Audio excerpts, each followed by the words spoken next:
ఇండియాలోనే #1 varicose veins hospital Avis vascular centre. నమస్తే, మీరు చూస్తున్న సుమన్ టీవీ. నేను మీ కీర్తి.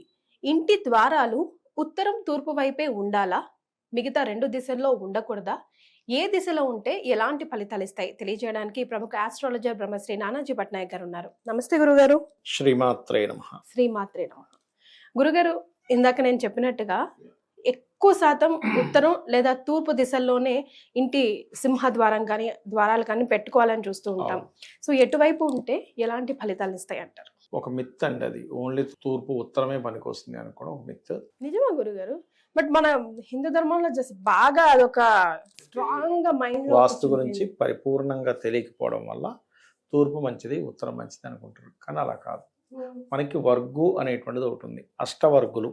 ఈ అష్టవర్గులు అంటే ఆ నుంచి అమ్మహ వరకు తూర్పు, కక్క గగ్గ ఆగ్నేయము, చచ్చ జజ దక్షిణము, టాటా డాడా న అనేటువంటిది నైరుతి, తత్త దద్దన పడమర, పాప బాబామ అనేటువంటిది వాయువ్యము, యారాలాభ అనేటువంటిది మనకి ఉత్తరము, శేషాసాహ అనేది ఈశాన్యము. వీళ్ళనే మనకి అష్టవర్గులు అంటారు. మనకి లలిత సహస్రనామాల్లో వాళ్ళని వసిన్యాది వాగ్దేవతలు, వాటికి అధిపతులను కూడా అని చెప్తూ ఉంటారు. లలితలో కూడా మెన్షన్ చేస్తుందా గురుగారు? మెన్షన్ చేసింది. వీళ్ళు వసిన్యాది వాగ్దేవతలకి సంబంధం ఉంటుంది దీనికి.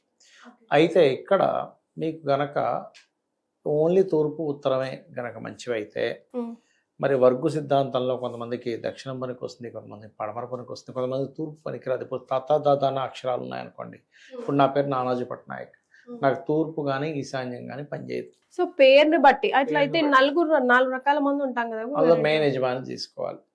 యజమాని పేరులో ఉండే అక్షరాన్ని బట్టి తీసుకొని స్వవర్గం అంటే అక్కడ వాళ్ళ అక్షరంతో ఉండే డోర్ కానీ అక్కడ నుంచి 3వ డోర్ అంటే ఎగ్జాంపుల్ నా పేరు నానాజీ పట్నాయక్ కాబట్టి నాకు పడమర మధ్య ద్వారం పనికి వస్తుంది. 3 అంటే పడమర నుంచి పడమర, వాయువ్యం, ఉత్తరం మధ్య అంటే ఉత్తరం పనిచేస్తుంది.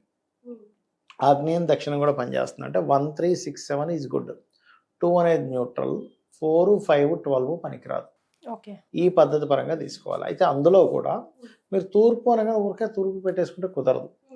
మీరు ఎప్పుడు కూడా ఏదైనా ఒక ఇల్లు నిర్మాణం చేసేటప్పుడు కానీ లేకపోతే రెంట్కి వెళ్ళినా ఏదైనా కానీ మీరు ఫస్ట్ అక్కడ నార్త్ డిగ్రీస్ చూసుకోవాలి. అంటే ప్రతి ఇంటికి కూడా నార్త్ కొన్ని డిగ్రీలు టిల్ట్ అయి ఉంటుంది. సమ్ టైమ్స్ సౌత్ వైపు లేదా సమ్ టైమ్స్ నార్త్ వైపు తిరిగి ఉంటుంది. ఇప్పుడు నేను ఉన్నాను, మా ఇంట్లో ఒక 17 డిగ్రీస్ టిల్ట్ ఉంటుంది. లేకపోతే ఇంకొక అతను ఎవరో ఫ్రెండ్ వాళ్ళ ఇల్లు ఒక 20 డిగ్రీస్ ఉండొచ్చు, 5 డిగ్రీస్ ఉండొచ్చు, 3 ఉండొచ్చు. ఆ ఎన్ని డిగ్రీలు టిల్ట్ అయిందో చూసుకొని ఈ రకంగా అది ప్లాన్ వేసి శక్తి చక్రాన్ని అప్లై చేయాలి ప్లాన్ మీద. దీన్ని శక్తి చక్రం అంటారు. కొంతమంది ఫోన్ లో కూడా చూసుకుంటూ ఉంటారు. బట్ ఫోన్ లో మనం డిగ్రీస్ చూడొచ్చు, కానీ మీరు కంపాస్ పెట్టి, మిలిటరీ కంపాస్ పెట్టి చూస్తే ఇంకా పర్ఫెక్ట్ గా వస్తుంది. అది కూడా ఏంటి, ఒక ప్లేస్ దగ్గర పెట్టి చూస్తే అది వెంటనే చూపించదు. మీకు 2-3 ప్లేసెస్లో 2-3 రకాలుగా చూపిస్తే దాన్ని ఫైనలైజ్ చేసుకోవాలి. మీకు ఒక్కొక్కసారి అక్కడ 40 డిగ్రీలు చూపిస్తే ఇక్కడ వచ్చేసరికి 5 డిగ్రీస్ చూపిస్తుంది. అందుకని అది ఎందుకు చూపిస్తుంది అంటే ఇంట్లో ఎక్కువ నెగటివ్ ఎనర్జీ ఉందనుకోండి, అది రకరకాలుగా చూపిస్తుంది. అందుకే చూడండి, మీరు అంటే మనం ఒక పూజ ఇంట్లో నిత్యం పూజ చేసినప్పుడు పాజిటివ్ ఎనర్జీ వస్తుంది అనడానికి అది ఒక సాక్ష్యం. నిత్యము కనుక దేవతారాధన చేసే ఇళ్లలోకి వెళ్తే మీరు ఎక్కడికి వెళ్ళినా కానీ 1-2 డిగ్రీస్ కంటే ఎక్కువ మారదు. మీరు అలా కాకుండా ఇంకా అసలు గృహప్రవేశం జరగలేదు, వర్క్ నడుస్తుంది, మీరు అక్కడికి వెళ్ళి చూడండి, అక్కడ ఒక 20 వస్తే అక్కడ ఒక 40 వస్తుంది, లేకపోతే అక్కడ ఒక 10 వస్తుంది, ఇక్కడ ఒక 5 వస్తుంది. అర్థం కాదు. అంత చేంజ్ ఉంటుందా గురుగారు? ఖచ్చితంగా ఉంటుంది. మీరు కావాలంటే మీరు వెళ్ళి చెక్ చేసుకోవచ్చు ఓన్ కానీ. మీరు అంత దాగేందుకు కంపాస్, మనకు మిలిటరీ కంపాస్ దగ్గర ఫోన్లో కూడా వస్తాయి కదా, మీరు ఫోన్ తీసుకెళ్ళి వర్క్ నడుస్తున్న ప్రదేశం తీసుకెళ్ళి చూడండి. ఇక్కడ చూస్తే 5 డిగ్రీస్ వచ్చింది కదా, ఇక్కడ నుంచి కొంచెం అమూలకలుగానే 35 చూపిస్తుంది, లేకపోతే 20 చూపిస్తుంది. ఏమిటి ఇది 5 or 20 అర్థం కాదు. అటు వెళ్తే మళ్ళీ మీకు మైనస్ చూపిస్తుంది, 350 డిగ్రీస్ అని ఇటు చూపిస్తుంది. ఇటు వెళ్తే ఎందుకు అంటే ఎప్పుడైనా సరే మన కంటికి కనబడలేదు కానీ అక్కడ ప్రయత్నము ఒక నెగిటివ్ ఎనర్జీ ఫామ్ అయి ఉన్నప్పుడు కంపస్లో తేడా వస్తుంది. అలా కాకుండా నిత్య దీపారాధన, నిత్య దేవతారాధన చేసే ఏ ఇంటికైనా వెళ్ళి చూడండి, పర్ఫెక్ట్గా 3 డిగ్రీల కంటే ఎక్కువ రాదు, గుర్తుపెట్టుకోండి. కాబట్టి ఏంటంటే ఎక్కువ డిగ్రీలు రాదు. అయితే ఇందులో కూడా మీకు తూర్పు భాగం ఉందనుకోండి, మనకు శాస్త్రాలు చెప్పింది ఏమిటంటే 3-4 పదాలు. అంటే మొట్టమొదటిగా మనం ప్లానింగ్ వేసుకొని ఎన్ని డిగ్రీస్ టిల్ట్ అయిందో చూసి శక్తి చక్రాన్ని అప్లై చేసి నార్త్ ఎన్ని డిగ్రీలో టిల్ట్ అయిందని సెట్ చేసుకుంటే ఈ రకంగా అప్పుడు వాళ్ళ డోర్ ఎక్కడ వచ్చిందని తెలుసుకోవచ్చు. ఉదాహరణకి తూర్పు భాగం అనుకోండి, 3-4 పదాలు అంటే దానికి ఒక దేవత ఉంటుంది. ఏదో ఊరకాల పెట్టేయడం కాదు. ఇప్పుడు ఈస్ట్ అనుకోండి, ఇప్పుడు ఇక్కడ కనిపిస్తుంది చూడండి, అంటే జయంత్ ఇంద్ర, జయంత్ పదంలో కానీ ఇంద్ర పదంలో కానీ పెట్టుకోవాలి తూర్పు మధ్య ద్వారం. లేదు దక్షిణం అనుకోండి, ఉదాహరణకి 3 పదాలు మంచివే అక్కడ, అంటే అలాగా పుష, వితత, గృహక్షత్ర అంటారు. ఈ 3 పదాలు ఎక్కడైనా పెట్టించుకోవచ్చు దక్షిణం. అంటే ఏమిటంటే మీరు ఏదో ఊరికే డోర్ పెట్టడం కాకుండా దానికంటూ ఒక లెక్క ఉంది. మన శరీర నిర్మాణానికి ఒక లెక్క ఉంది కదండి. బ్రెయిన్ తీసుకెళ్ళి పైన పెట్టాడు భగవంతుడు, చెవులు సైడ్స్ పెట్టాడు, కళ్ళు ఇక్కడ పెట్టాడు. ఇక్కడ కాకుండా మీరు పైకి పెట్టుకున్న కళ్ళు కిందకు వచ్చేసిన కష్టమే. పొట్ట దగ్గర కళ్ళు ఉన్నాయనుకోండి, అసలు హైట్ మనకి ఎక్కడ తగులుతుందో అర్థం కాదు వెళ్ళేవాడికి. అట్లా మన శరీర నిర్మాణం ఒక వాస్తుపరంగా ఎలా ఉందో సేమ్ యాజ్ ఇట్ ఈజ్ వాస్తుపరంగా వాస్తు పురుషులు దేవతలు ఎక్కడేది నిర్మించాలనేటువంటిది ఉంది. ఇది చాలామంది ఏమనుకుంటారంటే కేవలం గాలి వెలుతురుంటే సరిపోతుంది వాస్తు అనుకుంటారు. మీకు గాలి వెలుతురే సరిపోయేటట్టయితే శంభుడు అన్ని శ్లోకాలు చెప్పడు. మొట్టమొదటిగా వాస్తు వచ్చింది శంభుడు వల్ల వచ్చింది మనకి. శంభుడు పరాశర మహర్షికి చెప్పారు, పరాశర మహర్షి వ్యాఘ్రత మహర్షికి చెప్పడం జరిగింది, వ్యాఘ్రతుల ద్వారా మనకి ఈ విశ్వకర్మకి చెప్పడం, విశ్వకర్మ ద్వారా మనకు లోకాల్లోకి వచ్చింది. అంటే ఏంటి, శివుడే సాక్షాత్ చెప్పాడు. గాలి వెలుతురు అయితే ఒక శ్లోకంలో చెప్పి వదిలేస్తారుగా, గాలి వెలుతురు ఉండాలి చాలు అని. ఆ గాలి వెలుతురు కూడా తూర్పు ఉత్తరం నుంచి ఎక్కువ ఉండాలి. వాస్తు అంటే పంచభూతాలను బంధించడమే కదా గురువు? బంధించడం కాదు, పంచభూతాలతో సంబంధం కలిగి ఉన్నది అని అర్థం. ఇక్కడ మీరు ఈ చక్రంలో కూడా చూస్తే కనుక అగ్నితత్వము, రెడ్ అంతా అగ్నితత్వం అండి, ఈ గ్రీన్ అంతా వాయుతత్వం, ఈ ఎల్లో కలర్ అంతా భూతత్వం, ఈ వైట్ కలర్ అంతా ఆకాశతత్వం, ఇది జలతత్వం బ్లూ అంట. అంటే మనకి ఒక్కొక్క దిశకు ఒక్కొక్క తత్వం ఉంటుంది. అలా ప్రతి పదం అంటే ప్రతి సైడ్ కూడా మనకి పడమర తీసుకున్న 3-4 పదాలు, లేకపోతే 8th పదం కూడా పనికి వస్తుంది. ఉత్తరం తీసుకున్నా కూడా 3-4 పదాలు. అట్లాగా అసలు ఏ పదం ఎక్కడుంది అని చెక్ చేసుకొని దాన్ని బట్టి మీరు డైరెక్షన్ చెక్ చేసుకోవాలి. ఒకటి మీ పేరులో ఉండే మొదటి అక్షరాన్ని బట్టి వరకు, రెండవది ఆ ఇంటి డోరు సరైన పదంలో ఉందా లేదా. ఎందుకంటే మనకు వాస్తు మీరు గమనించవచ్చు, సరైన పదంలో లేనటువంటి ఇంట్లో ఆ మనిషిని ఉంచి ఆ వ్యక్తి యొక్క ఎదుగుదల ఎలా ఉంది అని చూడొచ్చు. మంచి పదంలో ఉన్న ఇంట్లోకి తీసుకెళ్ళాక ఆ వ్యక్తి ఆటోమేటిక్గా రైజ్ అవుతాడు. అది కూడా ఒక యోగమే.